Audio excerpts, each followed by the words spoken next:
So, hi, Ross. Hello. Great to be here. Great to meet you. So this is a bit of a different one because my viewers are kind of usually used to like tech stuff and venture capital stuff. And here I am interviewing the British ambassadors to Estonia in his house. So I guess could you do a little bit of an introduction for yourself? Yeah. That'd be great. Sure. So I've been ambassador here in Estonia for 5 years and a day now. So I arrived almost exactly 5 years ago, and you've caught me in my last few weeks. So I basically leave Estonia on the 28th of June with my family. And this is where I live. It's a good time to have a conversation, though. Yeah, exactly. If I was going to learn anything about Estonia, I've learnt it by now. And this is where we live is the residence, which is sort of weirdly 50% official and 50% where I actually live. So upstairs is where we live, and then there's several big rooms for entertaining and that thing. And downstairs is my kids' playroom. So it's a sort of weird combination of family home and Got you. So it's kind of like official. In Downing Street when the Premiership ends and they cycle, like someone moves in and somebody moves out, that sort of thing. Yeah, we leave soon, and the new ambassador's coming. She's fantastic. Her name's Jo. And recently she came to visit us with her husband, and it's quite strange because she's coming to visit, sort of check out her future home, and we sort of show them around. There's a bit where we went out. We thought it was much better if we go out for a bit, and then they can have a proper poke around while we're not here and check what they want to change in the future. Basically repair things that my kids have damaged. There's a couple of weeks in between me leaving and them arriving. Okay, and who gets the bill for that? There's a sort of pot of money for maintenance in between ambassadors in terms of what needs to go. I'm being a bit mean, like my kids mostly haven't broken anything. I mean, whose kids don't break something, right? It's like, that's what kids do. And why is that sauna? Because I know that's going to be on. So that'll be up there. Definitely our friends. So we've made loads of really good friends in Estonia, contrary to the view of some people in the outside world that Estonians are not friendly. So some people claim that Estonians are like shy or not very sort of extroverted. There may be a thing about where they are on the sort of extroversion, introversion spectrum, but we have made tons of really, really good friends here, especially, and this hopefully for relevance for you, in the tech sector. So I'd say most of our really good friends here are people who've set up tech businesses of one kind or another and been really successful with them. You went to the, you called it like the Skype Mafia dinner, right? So you had a lot of the prominent tech players in Estonia who then went on to use their exit proceeds to seed new technology companies in Estonia, right? Yeah, exactly. So Estonia has this oversized tech sector. It's only 1.35 million people, but it has generated 10 unicorns, which is amazing, like compared to anywhere else. And when I was really new here, I've been here about a week, and Tarvit Henrikus hosted me for dinner. He was the first employee at Skype, and he was their strategy director. And then he was also one of the co-founders of what was then called TransferWise, which became Wise, which is a big money transfer. Happy customer here of Wise, great company.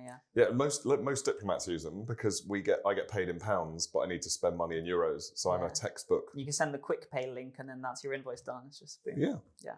So it's good, and he hosted a whole bunch of his friends in the tech sector here, who I got to know.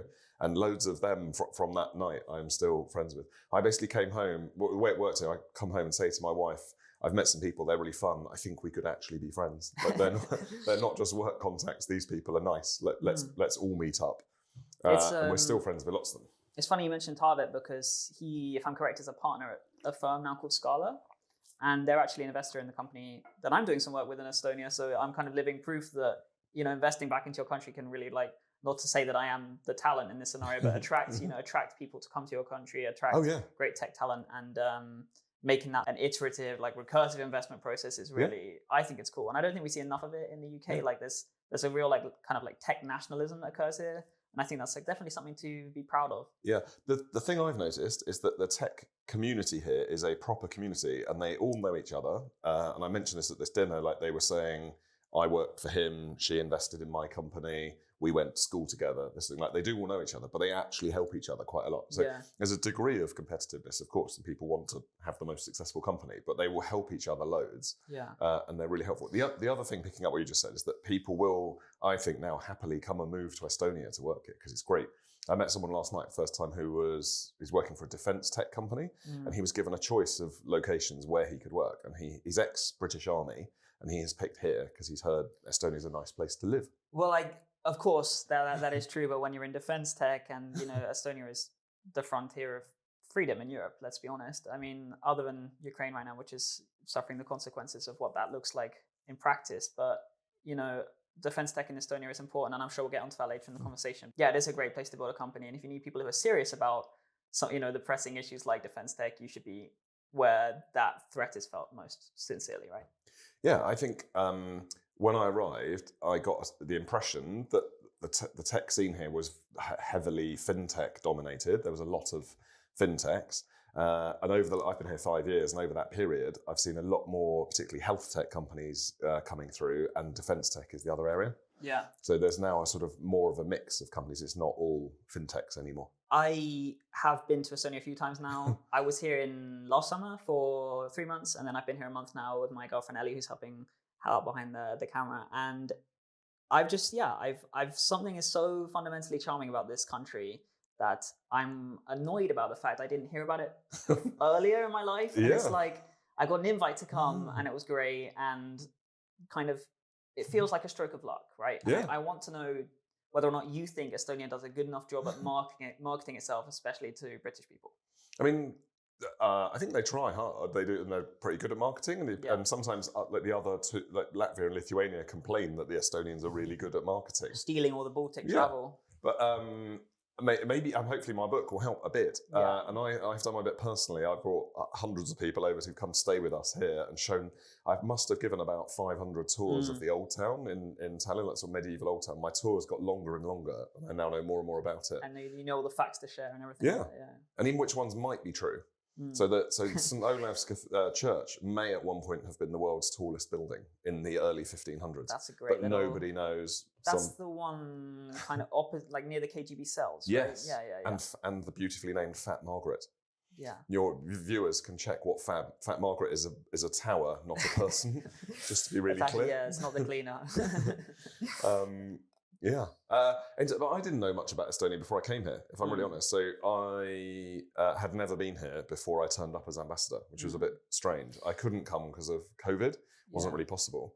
And I kind of knew about like the singing revolution and Estonia's more recent history of becoming free from the Soviet Union. And I knew they were big on tech. That had at least got into my brain. And then I knew that we had lots of British soldiers here. So those were some things that attracted me to coming here. Yeah, I mean, in the book you mentioned that you were like deciding on which post to apply for, because if I'm correct, it's more like an application process, and that it's not completely blind, like just get shipped somewhere. And you asked some friends, and they said that Estonia was a nice place to be, and then that was enough kind of validation for you. It was a combination of, will the job be interesting, and will it be a nice place to live with my family? But when it comes to I had both, like postings, this must be one of the more interesting ones, surely. I think so. Yeah, I think so. Absolutely. I mean, it's my first posting as an ambassador, and I think it's been incredible. So the fact it's like variety is quite good. So we've got the troops here, so there's a big focus on defence. I've really enjoyed doing all the stuff on tech.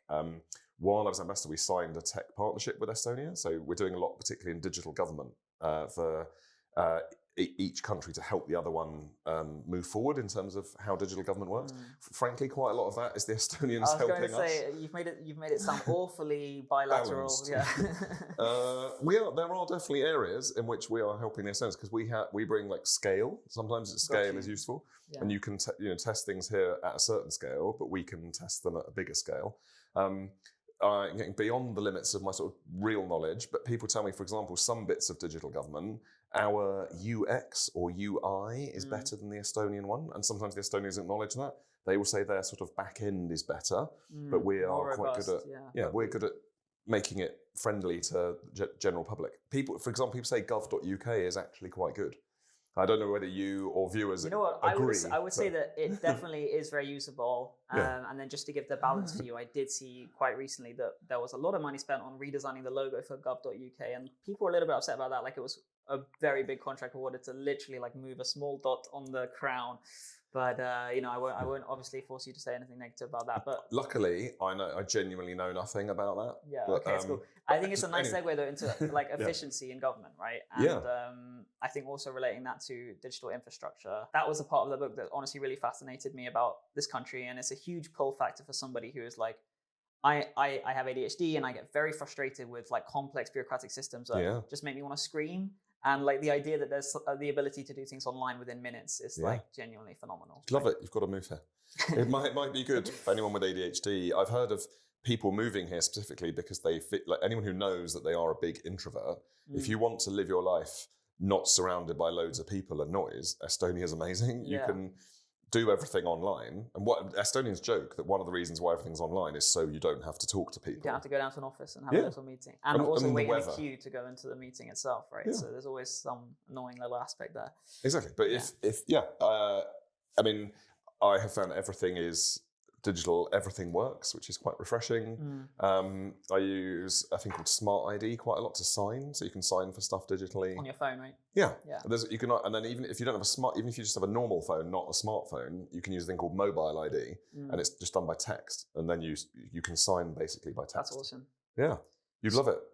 I honestly, it's definitely a pull factor. So I want to talk about like what really allows like high trust government services to be deployed, right? Because I feel like in the UK, there was discussion about a digital ID last year, or maybe towards the start of this year, I'm not quite sure. And the responses were so mixed because I feel like people just didn't know what the implications were, potentially if there was a change of government or there was eventually, somebody who wanted to use that for a negative purpose, right? And I feel like there was genuine concern around that. Yeah. And you addressed in how that kind of fear is mitigated in Estonia. Yeah. So the answer is, I think, rather than just trying to reassure people like government is benign, is quite a difficult argument because some people won't think it is, or people might say, well, I like this government, but what if it changes? But the basic Estonian answer is that the system they have here is better from protecting your data than basically than a less efficient system. So, for example, if I want to check who's been looking at any of my data, I can log in and have a look. And there'll be a record of everyone who's looked, and I can challenge something and say, why has this person looked at my data? Because they didn't have any legitimate reason. People have gone to court and to prison here for looking at people's data when they shouldn't have done. So I think that there was one example, which was a policeman who was looking at his ex-wife's information. And there have been, I think there was a trial once involving a former politician who had claimed that they were too ill to stand trial. And somebody sort of got into the system and started looking at their medical data. And again, that's an offence and you go to prison. If you're in a system where all the records are on paper, you have no idea who's looked at your data. Yeah, there's no timestamp or anything, no trace. There is only one really good example, I think, which was Ed Sheeran. So I believe at some point somebody looked at Ed Sheeran's medical records in a hospital somewhere and then leaked it to the media. But it's unusual that you get caught. They must have got caught because they leaked it and he was a celebrity. But if you have paper records, you've got no idea who's looked at them. And then the other point I would make is that generally all of the data we're talking about, the government already has in some form. So it's basically saying your choice is really between, do you want that data held in loads of different places badly, or do you want a well-organized system where also in Estonia, the really crucial thing is there is not one database. The thing they've done instead of a big database is a thing called X-Road. And X-Road is this digital, secure digital exchange layer for sort of sharing information between different bits of government. It's very clever. These decentralized kind of data repositories, and instead of them being completely siloed between different branches of government, they all talk to each other. There, And they have a rule here that government cannot make you give them the same piece of information again. Wow. Which as a Brit would be joyous. I think even working for the Foreign Ministry, the number of times I have filled in my name and address and my date of birth and my national insurance number. I'm having flashbacks on multiple forms. Or my favourite one being have you got 3 months of utility bills? I mean, we go through the thing of having to, often now your bill is digital, so you have to sort of print it out off a website and then sometimes take a photo of it with your phone and then email the photo of a bill that you've printed out to somebody to prove where you live. Eliminating these layers of abstraction, and that's one of the major benefits of what is viewed by some as a more nefarious scheme, when in reality it doesn't need to be viewed as such. It's just people are kind of afraid of what they don't quite know yet. Maybe, yeah. I mean, I'm happy to speak as someone who had no idea about it until 5 years ago and might have been a tiny bit skeptical, and it's brilliant. It works, and I feel like my data's safe.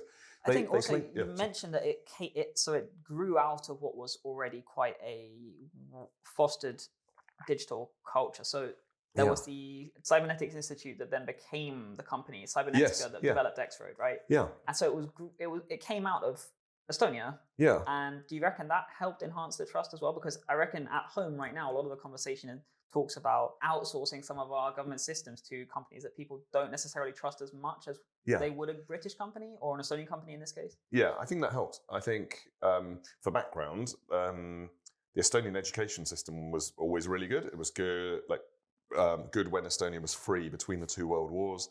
And then under the Soviet occupation, even then they carried on having a good school system.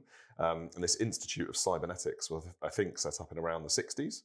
And someone described to me, they said, we, Estonia, were the designated brain of the Soviet Union. Basically, in the Soviet system, they allowed different bits of the Soviet Union to carry on doing certain things and then shut them down everywhere else. Yeah. This was the sort of Soviet approach. And someone must have looked at it and gone, well, the Estonians are pretty good at computing, so we'll let them carry on doing computing. And even now, they have schools that are really good in STEM subjects. They have physics competitions that kids are proud to win. This close to understanding competitive differentiation in different places, and then we're just going to shut it down everywhere else. Yeah. So Latvia did electronics, Moldova did wine. I mean, I'm sort of exaggerating a bit, but there were different specializations, and the Estonians were quite lucky that theirs was computing. Yeah. And then also because they had no money in 1991 when they became independent. They couldn't have gone to sort of big Western computing companies and said, come and build us a digital state, because there was no money to pay them big fees. So they just approached local companies and said, you build this for us and with us. And there's been a sort of partnership ever since. So when other countries, delegations come here and talk to the Estonians and say, can we learn from you how to do digital government? The government say, yeah, of course, we'll tell you how to do it. And by the way, do talk to these companies who can actually help you implement it. Yeah. And they are Estonian companies, and it helps win them new business around the world.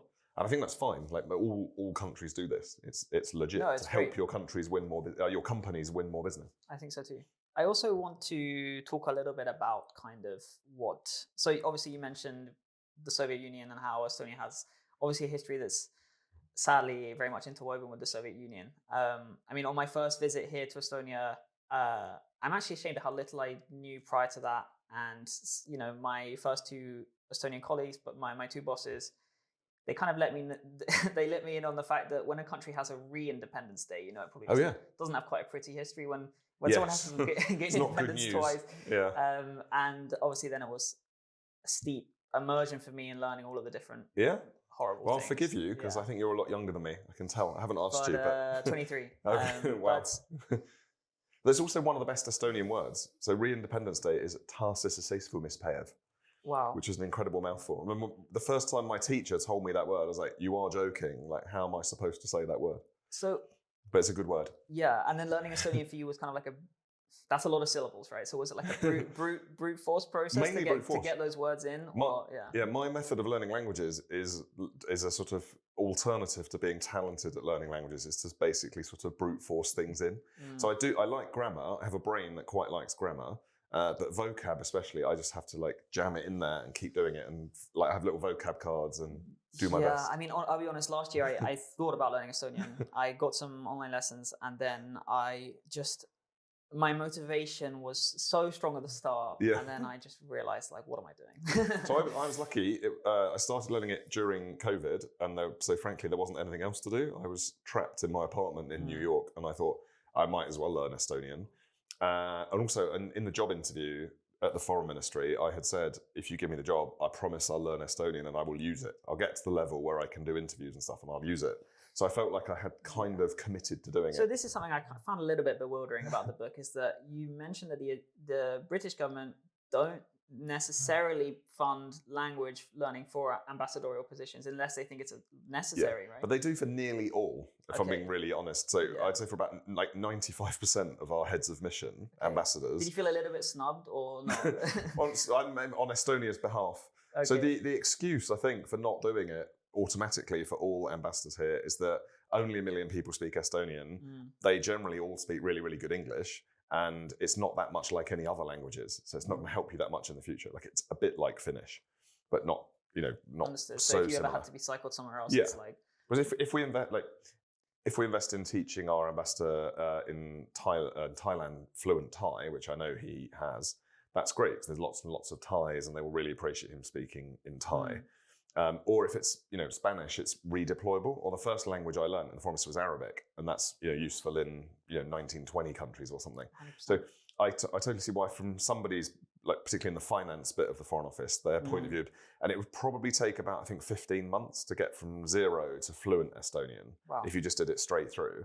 So I think, should we pay someone reasonably senior their salary for 15 months only to learn Estonian, which they will then use for 4 or 5 years, but then never use again? That makes sense. I think it's my idealism in thinking that everybody who has a position representing His Majesty's government in another country should be at a conversational level. I sort of agree. I basically agree with you. The realizing how much that would cost, and then the efficiency side of government comes in, and then it's all it's a bit of tension there.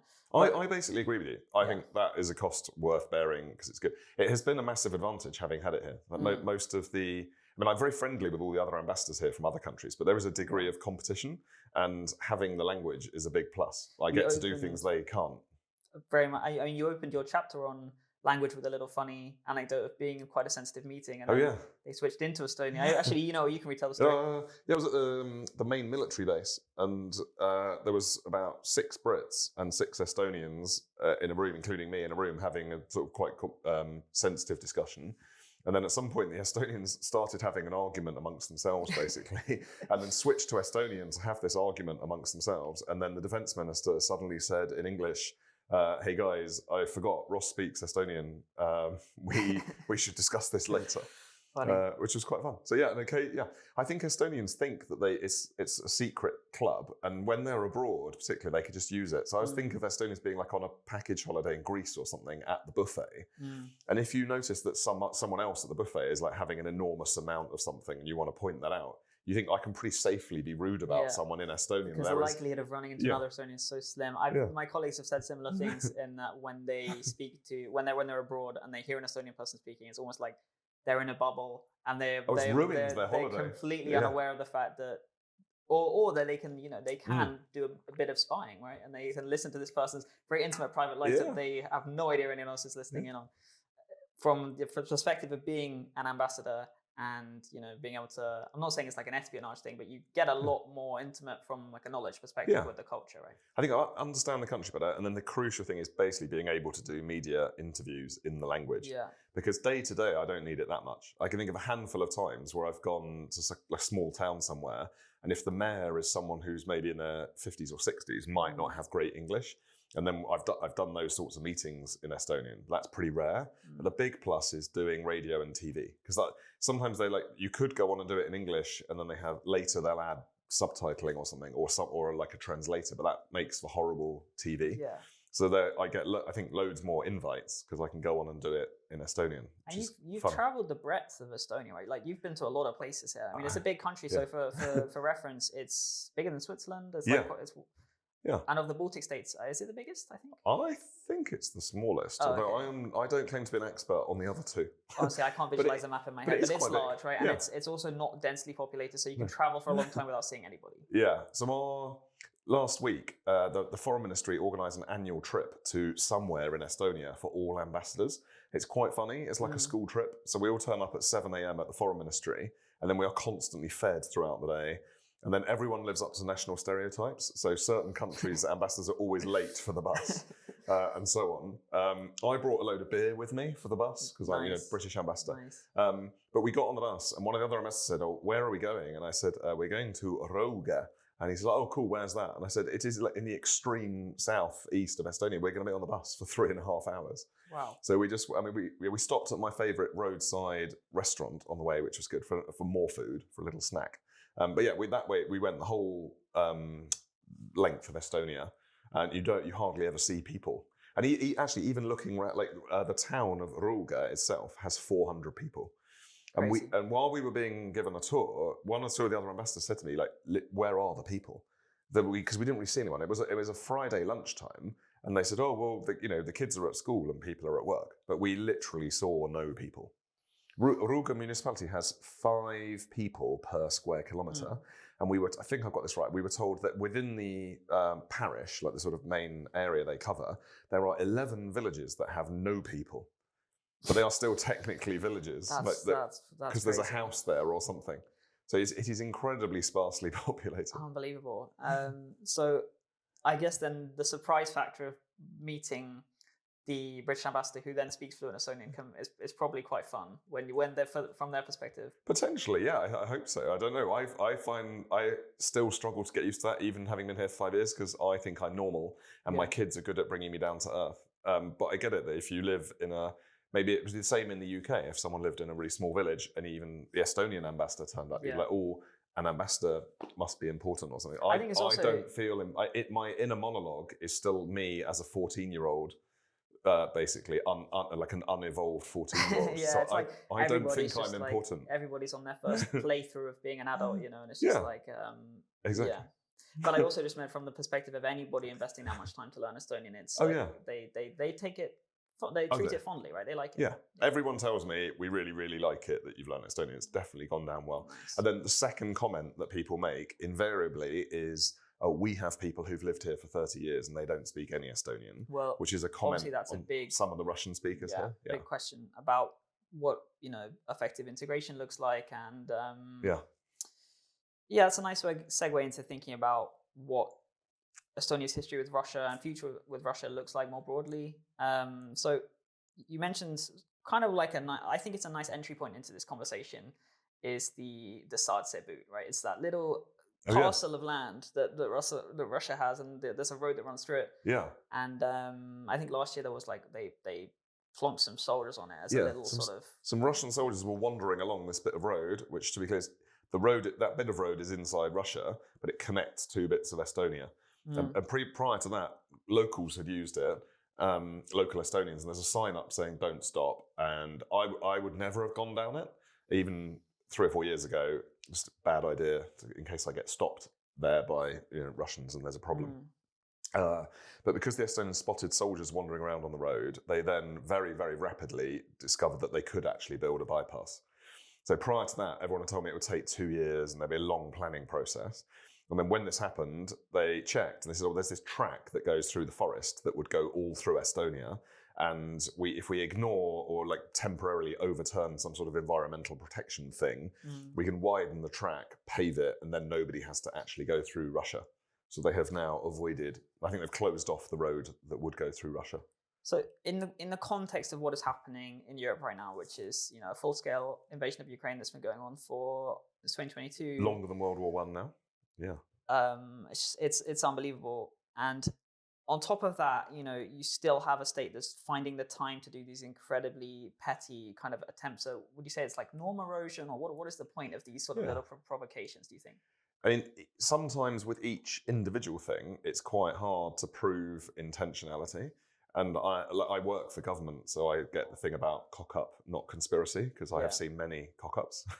But I mean, there's a sort of pattern of like too many things like that happening where they're problematic, and it's just basically just trying to irritate the Estonians, and it's happening elsewhere in Europe as well. And it varies obviously between things that are designed to be irritating through to like criminal action, like sabotage. So the undersea cables is a great example where they're dragging anchors along and actually breaking the critical internet infrastructure that runs underneath them. Was electricity cables, gas connectors.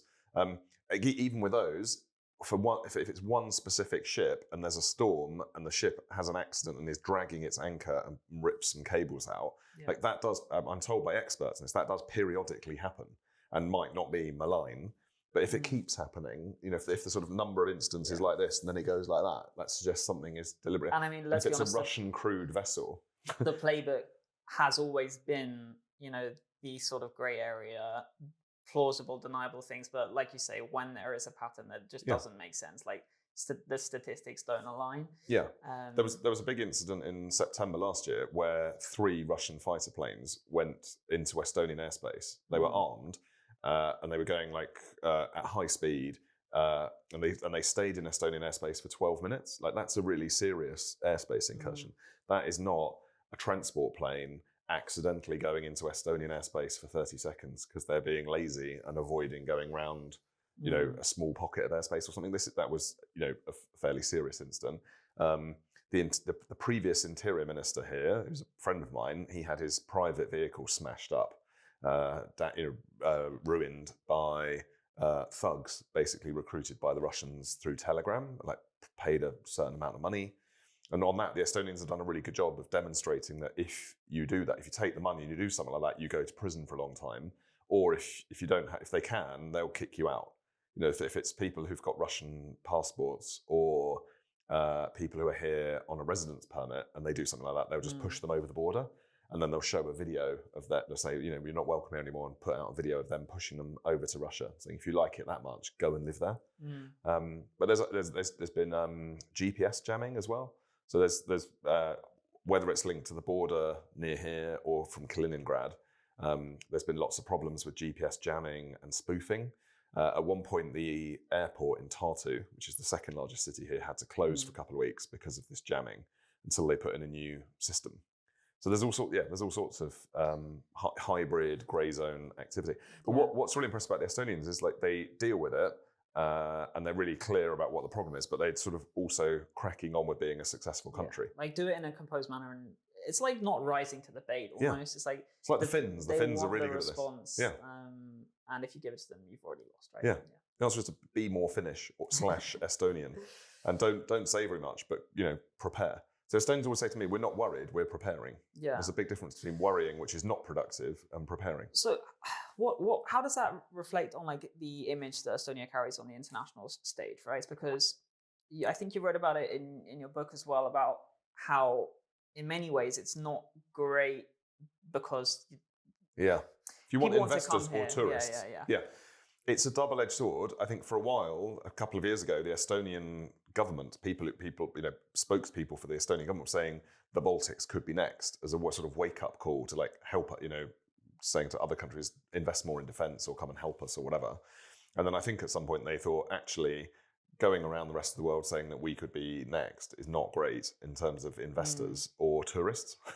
So that's sort of evolved into, I think that what they would say now is that all of Europe is under threat from Russia and we all need to do more. But actually the threat from Russia is just as much to the UK or Germany or France as it is to Estonia or Romania or Finland.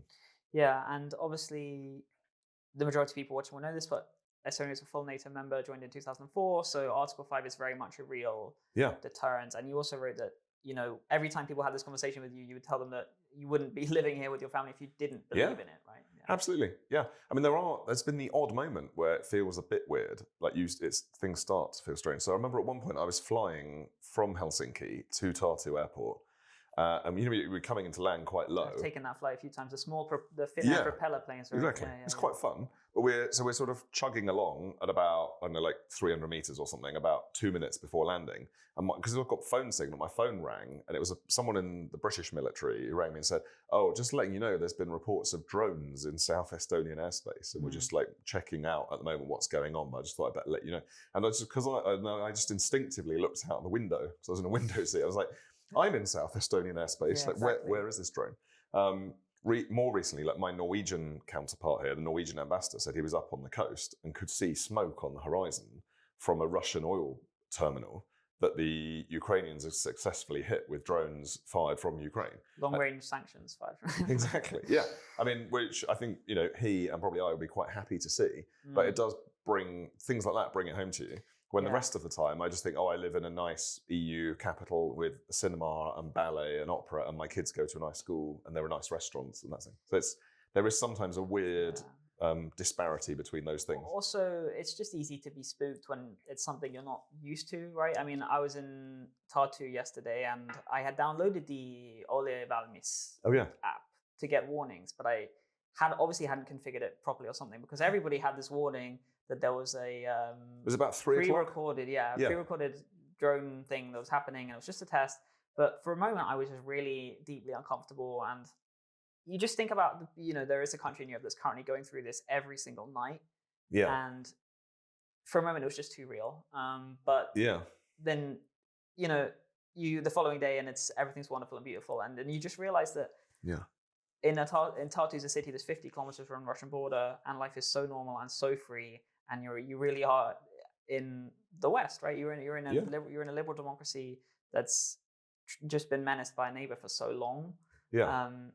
And So yeah, it relates back to when I was talking to my colleagues. Sorry, I mentioned the story, but I didn't finish it. And they told me that they're explaining what it truly meant to know that Russia was going to try. So I'll use some language here. They're going to try some bullshit again in the future. Yeah. And they said that, for a long time, Estonians really tried to be the good neighbor. Nearly every colleague I know has learned Russian at some point in their life, whether in school or otherwise. Yeah. And there was always an expectation that there needs to be a pragmatic view because Russia is obviously the nearest and largest economic partner. But then over time, that just became completely untenable, right? And it's just like the level of hostility is too much. And like you mentioned it as well with Russophobia. A phobia is kind of very irrational. It's a rational response, right? Yeah. My view is that what I've learned from being here is that the Estonians would say that over centuries Russia has been problematic, and it was problematic under the Tsars. It was problematic when it was trying communism, which was a disaster, and it's been problematic under Putin. So actually, the consistent theme is that Russia is a problem for its neighbours. It's imperialistic. It believes in spheres of influence, and it thinks it should have one. And it thinks that places like Estonia, it doesn't treat them seriously. I mean, this is not me alleging that. Like, they say these things in public. They're just incredibly rude about Estonia publicly, and other the other Baltic states as well. Yeah. So I think the Estonian approach is entirely rational. It's not a phobia. Yeah, I think I sort of understand where they're coming from on Russia, and they have tried getting along with them. Like I know the previous president here, Kersti Kaljulaid, was president when I arrived, and I got to know her quite well. And she talked about going to meet Putin. Like, she went as president of Estonia and met Putin and sort of did her best to deal with him. Like, that at some point, the Estonians basically need to ratify the border with Russia. There's this slight challenge that constant demarcation occurs. The borders changed at one point, so I need to get this the right way around. In the Treaty of Tartu that was signed in 1920, Estonia's borders were slightly bigger than they are now. So they got a bit of land, a pocket of land beyond Narva, and a bit more land in the southeast that became part of Estonia. And like the Soviet Russia agreed to that, and then later during the USSR moved the border back to where it was. So there's a sort of, in theory, a dispute about those zones. Basically, Estonia a while back agreed to where the current border is, but it's not been ratified by either side. And the Russians have been very, very difficult about it for a long time. So there is actually also this sort of border challenge. I mean, it's interesting day to day as well. Like, I was out on Lake Peipsi with the border guard on their boat. And at points, like, we were very, very near the border in the lake. There's like little boys marking it. And they said in better times, they used to meet up with the Russian border guard boat in the middle of the lake, or even cross over and chat. And they would sort of look at each other's equipment and have a sort of, like, there was a sort of degree of professionalism and a sense that they like managing the border together. And they said now there's almost nothing like that. Like, the border guards on the Russian side are told not to sort of fraternize with the Estonians or anything like that. And there's not really any degree of cooperation. And again, going back to doing slightly stupid things, like one of the things the Russians did a few years ago was remove the buoys in the Narva River. So some of the border is a river. And at sort of 3 a.m, there's video footage of like the Russian border guard with some armed escorts removing all the buoys that are marking where the border is in the middle of the river. That then makes it really hard for like fishing boats or pleasure craft or whatever to actually make sure they're staying in the right place. But yeah, it's just being difficult for the sake of it. I also saw that in Narva, one of the police boats was flying like a Wagner flag or something, and it's just like these continuously small provocations that just are not really conducive to anything positive at all. The Wagner thing I never really understood, because this also is like an organisation that at some point attempted a sort of weird coup. So I don't know why they would think that was good. Maybe that was, again, that might have just been some individual idiot doing something a bit stupid. It's hard to tell. What do you think the future of Estonia in relation to Russia looks like? Because do you think it's a systemic problem that's endemic to kind of like what you said, Russia's political persuasions towards wanting spheres of influence, and it's obviously it's a very repressive country, and maybe that contributes a lot to what these sort of patterns of violence. But do you think there is a future where there is a positive relationship with Russian neighbours? So I have to distinguish short term and long term. Like short term, the Estonian approach is to disrupt Russia's war machine as much as possible, including by disrupting the economy. And the Estonians have kind of led the way in Europe in pushing for extra packages of sanctions and more action to disrupt Russia. So at the moment, not only do they not want a good relationship with them, they are happy to say we are collectively actively trying to. You mentioned one of the first countries who used frozen Russian assets to support Ukraine. Yeah, exactly. Yeah, things like that. And at the moment, they're arguing for banning any Russian ex-combatants from coming to the EU Schengen zone. How this is even a conversation this late in the day is unbelievable to me. So I mentioned short term and long term. I mean, so some people I think slightly naively say, oh, well, yeah, that's fine for now, but in the long run, we're all going to have to get along and we should want to be friends. I think the Estonian viewers in the long run don't really want anything to do with them either. Like I think lots of Estonians would say to you, if somehow, miraculously, Russia ended up with a government that was prepared to be a sort of responsible part of the international community and probably have some sort of like truth and reconciliation process with their past, and the Soviet past and things like Molotov-Ribbentrop Pact and what they did to some of places like Estonia in the past. If they did that for a prolonged period of time and showed that they were trustworthy, then they might say, right, fine, then we could have a conversation about actually, what sort of relationship we want to have. But otherwise, I think they'll basically say we don't really want anything to do with them. Just say they're better off isolating them, definitely not being dependent on Russia for anything, particularly energy. So Estonia's working quite hard to have a more resilient and more like an independent energy sector. And there was a grid disconnect last year as well, so now fully aligned with European frequencies, right? Yeah. I've been to that bit of the border where the lines go overhead and they're sort of buzzing. It's quite weird when you're underneath them, but they're presumably not buzzing today. It was complicated. They weren't at that point getting energy for Russia in terms of like energy supply. It was the balancing of the network. So I had to learn about the difference. So all grids kind of need like someone to do the balancing. And at that point, it was called BREL. So it was Belarus, Russia, Estonia, Latvia, Lithuania. And basically, this balancing thing was being done on the Russian side for that sort of grid. And that was what they were disconnecting from. So they weren't buying lots of power from Russia. But it's much better that they have disconnected. I will move the conversation away from Russia just because I know go back to tech. I know that it's and my colleagues always get annoyed at me when I do this as well, because it's like a fascination and you hone in on it because it's just so disturbing, and it's one of those things where you just can't wrap your head around how this much evil can even exist in the world. But then they remind me that they don't want to talk about it either because it's boring to them, because they've lived with it their whole lives, and the more attention you give it, the more it kind of festers, right? So I will move away from it, and I think a nice kind of I know we're kind of coming up on time a little bit, but the topic of like what a high trust society is, I think Estonia is a really beautiful example of that. And I'll just give a tiny anecdote of when I first came to Estonia. In Tartu, I saw an unhoused person who was drinking a lot, and they were very upset and shouting. And at one point, they smashed their bottle, and then they looked around. They realized that other people were doing it, and then they took the time to clean it up and put it in the bin. And I just thought I would never see this. This person cleaned it up themselves. They cleaned it up themselves, and they put all of the shards of glass in the bin. And I just thought, even in somebody who's in one of their lowest emotional moments, took the time to not impact other people with the glass leaving behind. Because that would be unhelpful or not community minded. It is incredible. I have found when I have visitors here from lots of different countries, one of the first things they say is, "Oh my God, it's amazingly clean everywhere." If you accidentally lose something here, it will get back to you generally within a few hours or the next day. So I'm hopeless for losing stuff, as are my kids, but it generally ends up back with us remarkably soon. If you leave something in the forest, at one point I went running with my wife around the woods that are near here. And on the first lap, I was too hot. So I took my sort of jacket, I had a waterproof jacket thing, and I just chucked it behind a tree and thought, I'll do another lap. And when I came round for my second lap, it had gone. I was like, oh, that's annoying. Like someone's nicked my jacket. But actually someone had folded it up and put it on a bench. I love how that's your first one. I'll be honest, it is the British reaction. Yeah. Oh, my jacket's gone. Or the other one I have with British visitors is that if you go to a museum here or the theatre, there are just like coat racks where you just hang up your coat and you just remember where you put it. And then you leave it there. And then when you come out, you go and get your coat and you go home. But most of my British friends have been reluctant. They're like, well, my coat will get nicked. Surely if I just leave it here and why aren't there lockers? It's like, no, I have to say to them, it genuinely won't get nicked. Like I've been here 5 years, nothing has ever been stolen.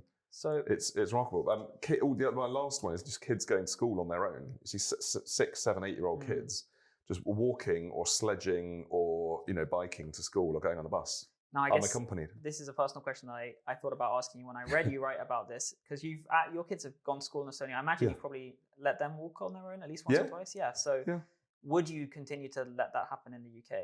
Now that you're going back? Well, we'll see what it's like when we get back. As in, it's been quite a long time since I lived in the UK properly. Because I did 4 years in New York, then I had 10 months in London, but it was COVID. So we either didn't leave the house or we did it in the way that was permitted. You could go for a walk and buy coffee and come back again. And then my kids were really little.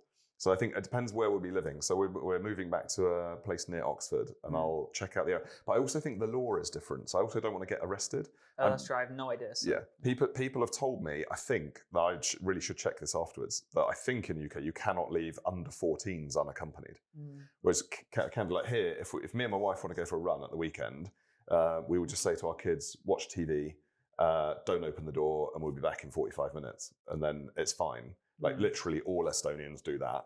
And I obviously love my kids and I would never let anything bad happen to them. But I don't think in the UK you are actually legally allowed to do that. I don't think so either. No, so I won't be doing that. I'll fact check just in case anyone is listening to this. It's not legal advice. Look after your children. Yes. But also that independence is something that extends beyond walking somewhere on your own. Like even when I've been to restaurants and I've seen children kind of very much sat up and engaged and part of the conversation, and there's no iPad in front of their face, and they're very much being treated like an adult or something. I'm not quite sure. That one I'm a bit. Nearly everything else I've agreed with you, but I think that maybe it's the tech thing. They do love their tech here. I think this is universal. I see this in the UK as well. I think there's quite a lot of kids on phones or kids on iPads. And there's a little bit of like adults conversation here, and then for peace and quiet, give them a phone or give them an iPad. I don't think maybe it's just I've been very selectively. I haven't put anything in there about we should learn from the Estonians about tech and kids, because I think I've had quite big disagreements about that with some of my Estonian friends, because at the moment they have a program to use AI in schools. They have this AI leap, and lots of Brits are kind of like, "Are you sure you want to do that? Like, why are they on devices at all?" And that's thing. So I think that's an area where there's a sort of difference of opinion. I mean, but their kids are still really well adjusted anyway, so it's working. There's already evidence that like AI is causing some sort of in adults atrophy of the areas that you use a lot for kind of logical thinking and reasoning. So I guess applying that in education needs to be done very selectively, right? Yes. What the approach here is interesting. And I've spoken to people who are running this thing. They said kids are going to use AI anyway.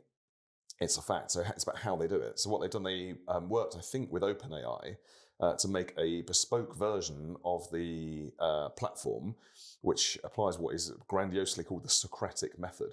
So normally with an AI, if you say, why did the Roman Empire collapse?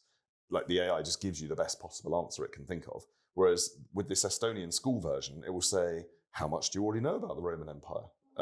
Why do you think it collapsed? Like it will find ways to help you get to the answer the same way a teacher would. So if you're in class, a teacher wouldn't just like immediately give you the answer. Yeah. So it's quite clever. It's a deliberately tweaked model that actually helps kids genuinely learn. That's the idea. This has always been my favorite way to use AI as well. And I think because I've always been such a fond believer in doing exactly that when I hear a lot of the anti-AI sentiment, I don't quite understand it, because I've genuinely learned so much about so many things that I never otherwise would have, I'll be honest, had the genuine intrinsic motivation to do, because now learning is such a kind of easy thing. And I've always been someone who's learned in that kind of conversational style. Yeah. So it's interesting that that's the way that they've chosen to do it. Yeah. And also they say it's in a way it's a pilot, but because Estonia is quite small, it's a countrywide pilot.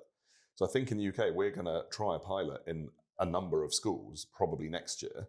But Estonia, because it has this advantage of being small, is 2 years ahead and doing the pilot on the entire country at once.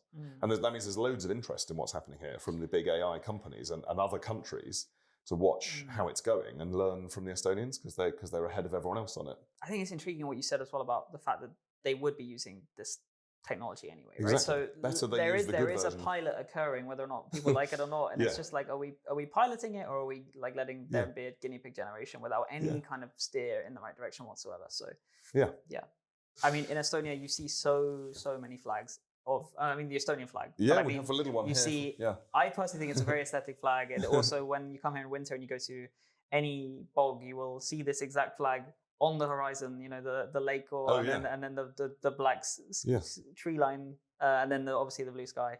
Yeah. And I don't know if that's the official meaning. I haven't looked into it, but I like to think it is.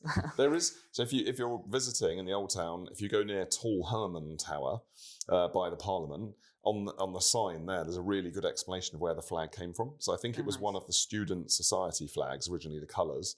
And there's a little explanation as well of what each colour stands for. And I think it's something like blue for optimistic future, and black for the sort of dark and troubled past. And I'm struggling now to remember the white one, but it's sort of like the snow and the winter and that sort of thing. So hardship, essentially. Yeah, there are different explanations for what the colours stand for. I think it is a good flag. It is an objective. It doesn't really look like anyone else's.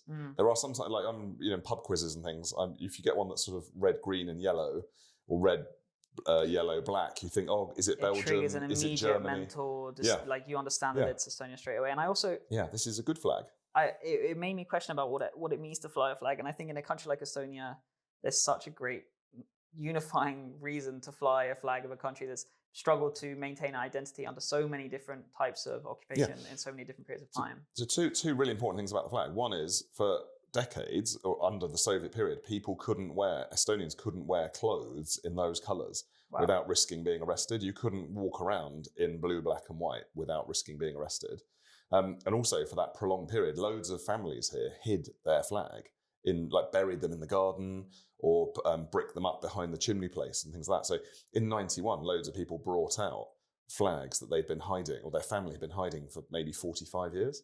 So that's a different... So it's like an heirloom almost. Yes, it's a massive deal for them. If you in Tartu again, you go to the National Museum, there is the original blue, black and white flag in a sort of darkened room. And it's really cool. It's a good thing to see. So the flag means an enormous amount to people. And Estonians aren't massively extroverted and don't generally go in for loads and loads of flag waving, but with the exception being the song festival, which I think is amazing. So it's like this every 5 years outpouring of like massive, healthy patriotism of waving the flag and people sort of chanting Eesti, Eesti, Eesti, which is quite cool because they don't do that normally. I missed it last year and I was here in Estonia and I'm annoyed because I should have done the research, but also no one told me what was happening. It's like I should have gone. But you don't have to wait 5 years. 2028, right? Yeah, they had to reset the timings because of COVID and stuff. So nice one. It's sooner than it would otherwise be. I'll but you definitely be back. Do come back. So I want to. It's a weak comparison, but it's also interesting to me because right now there's also flying the flag at home in the UK.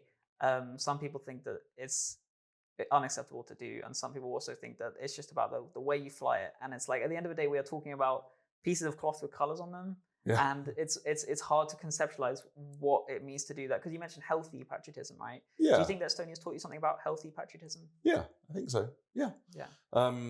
I think they have certain days here where everyone flies. It was recent. It was official flag flying day.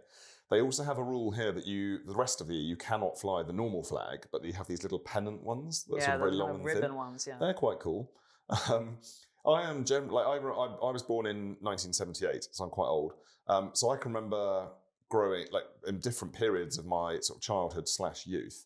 Sometimes, I think flags in the UK have been misused or abused. So, for example, for some time, like the white sort of England, like the cross of St George, white with a red cross, I think has been misappropriated by people with sort of malign intentions. So I think reclaiming our flags is important. I think I'm a diplomat. I represent the country. I'm proud to be an ambassador, and I think flying the Union flag's great.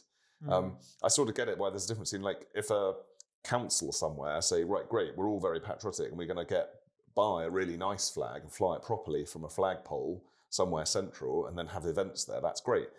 If loads of people just randomly decide to attach really cheap nylon flags to lampposts and then 3 months later they all look really tatty, that's not really that's not as nice. Let's not do that. Let's just do it properly. Let's sort of do it collectively and use it to make people feel welcome and united. And also doing it in a collective space also signals the intention behind doing it, right? And it's like you've done it in a way that everybody can enjoy rather than kind of trying to intimidate whatever anyone. Emotion you're feeling in that moment. Because I'm not going to try and pretend to understand what they're going through because I don't think like that.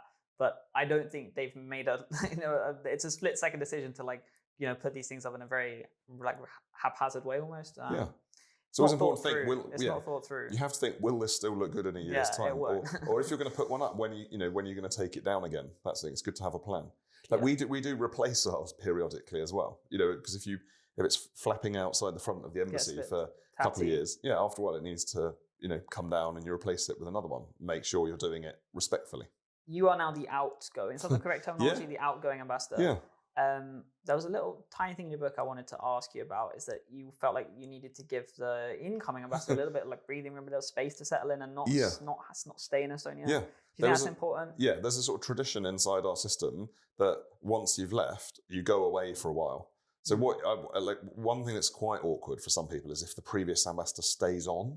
So like in theory, I could have finished here as ambassador and then gone to work for one of my mates at a tech company here. Yeah. So can I have a job? Because I love living in Estonia and still be here with my kids. And I think that generally makes life really difficult for your successor, because people then are constantly drawing comparisons or being reminded about the last one. And also, I think every ambassador who has ever stayed on and has claimed and said, don't worry, I'll keep a low profile, then probably doesn't.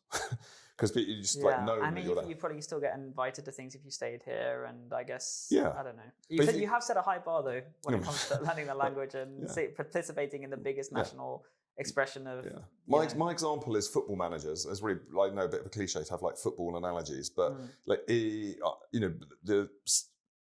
several managers after Alex Ferguson found it difficult at Man United, and you don't necessarily need Alex Ferguson in the stand watching you. Or when Jurgen Klopp left Liverpool and he led the chanting for Arne Slot. Obviously, I'm sorry it hasn't worked out for him, but he was really careful to sort of give Arne Slot space. So I think my view is I should disappear for about a year and not come back. Yeah. And then also one thing we do, which is really nice, like one or two of my predecessors, if they're visiting, they generally let me know in advance. They'd send me an email say, in a couple of weeks, I'm coming to visit some friends. I'm not planning to sort of, do anything high profile. Make a big deal out of it. Yeah. So nice one. In a bit, I might drop Joe a line and say, hope it's okay. I'm planning to come to such and such a town and visit some friends or something, but I am not going to be on Estonian TV or causing any problems, is the plan. I think I have run out of questions there. So thank you so much, Ross. That's good. I love talking about Estonia, as you can tell. Just as a obvious note, Ross has written a really great book that is in so much detail and goes into so much about this amazing country. And I'm really compelled to spend more time here. And I think many of you guys would enjoy that as well. So get the book and come to Estonia. Fantastic. Thank you. Aita. Aita. Thanks, Ross.